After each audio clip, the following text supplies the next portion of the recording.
in the starting side.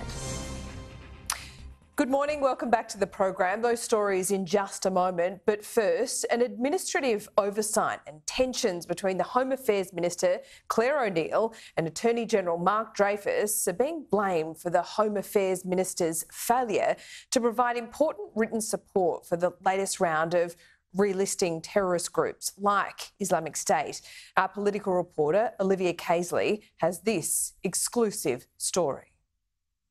It's a key ministerial power protecting the nation from terrorists. But the latest relisting of Boko Haram and Islamic State groups as terror organisations has been overshadowed by claims of tension between the Home Affairs Minister and Attorney General. A June 2023 document provided to the Parliament's powerful Intelligence and Security Committee shows Ms O'Neil did not provide a written endorsement of the relisting. It's a change from the way the process was undertaken just months ago. In October, Ms O'Neil provided written endorsement of the relisting of Islamic State and other groups under the Criminal Code. Shadow Home Affairs Minister James Paterson says machinery of government changes after Labor's election win are to blame.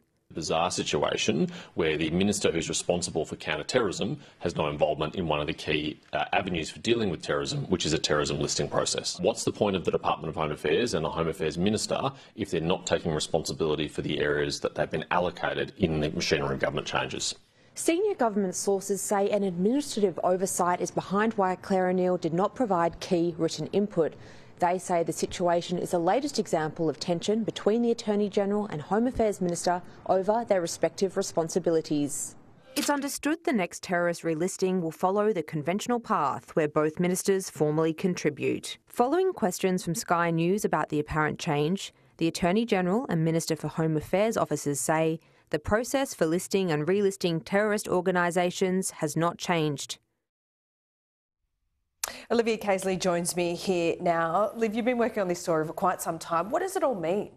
Well, it's being touted as the latest example of tension between the Home Affairs Minister and Attorney General, and it all stems back to these machinery of government changes that we saw following the last election. So at that time, we saw some of the Home Affairs powers sort of diluted, if you like. So as some key areas such as AFP and AUSTRAC moved to the Attorney General. So Mark Dreyfus's powers were boosted quite substantially. Now, I've been speaking to a number of senior government sources, and they say that those machinery of government changes have been quite a complicated journey. They've been quite difficult when it's come to streamlining those responsibilities. So there are also some within Cabinet who'd actually like to see Home Affairs sort of pared back further, and there is a push by some for that. Now, when it comes to this latest issue that we've just seen there in that report, I'm told that we're not going to see that happen again. When the next terrorist relisting process does happen, it will follow the more orthodox